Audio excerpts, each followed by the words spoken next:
Hello Miami, I'm David Rhodes. I wanted to give you a short presentation about Israeli wines as a prelude to Stephen's presentation to you today. Israeli wines have been around for 8,000 years in this area in Israel, Syria, and Lebanon, known as the Levant. And we have actually recently excavated a wine cellar going back 4,500 years. Israeli wines were used to pay the Romans in taxes when they were our overlords. And wines from this area went all around the world, from the Romans and the Phoenicians, and are responsible for most of the wine grapes that we know in Western Europe as well as in Northern Europe. Wine grape production here was stalled for 1,300 years after Muslim rule, and they restarted in about 1848 with the Shore family. The Shore family has 3 wineries today from their descendants, Arza, Zion in 1848. The Tepperberg Winery, now Israel's 4th largest winery, started here in 1870 as the Efrat Winery, and now they're making fine dry wines in modern age starting in 2006.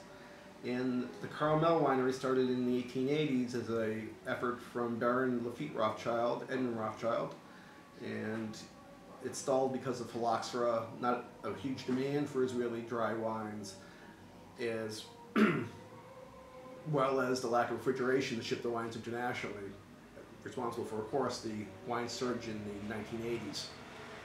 Here in Israel in the 1980s, the Golan Heights Winery launched in 1983 after planting vineyards in 1976.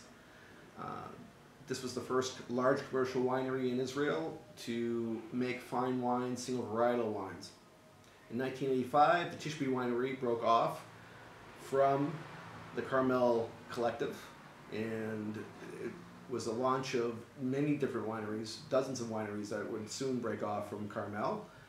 And in 1989, the Margalit Winery became the first boutique winery, and hundreds have followed since. As far as grape varietals here in Israel, originally we had a lot of bulk wines that were being made out of Carignan and Petit Syrah. As some of these old vineyards were abandoned, they later became responsible for some old vine grapes. What's most popular now in Israel for red wines are Cabernet Sauvignon, Syrah, and Merlot. Petit Syrah is also popular. And we're seeing other single varietals of Cabernet Franc, Petit Verdot, Malbec, Zinfandel, Pinotage, and even Pinot Noir. For white wines, the bulk wines that we had were Emerald Riesling, which actually was invented in 1948 in UC Davis, and Semillon, as well as Colombard. Also, Muscat Aldroni was also popular. But what's popular now, the 2 most popular varietals are Chardonnay and Sauvignon Blanc, but Viognier, Roussanne, Marsanne, Gewürztraminer are also on the rise. We need to take into consideration that although most of the wineries here are making kosher wine as far as in the total volume of bottles, because 94% of the wine made in Israel is made by the top 12 producers, of the 300 boutiques, more than half of them aren't kosher.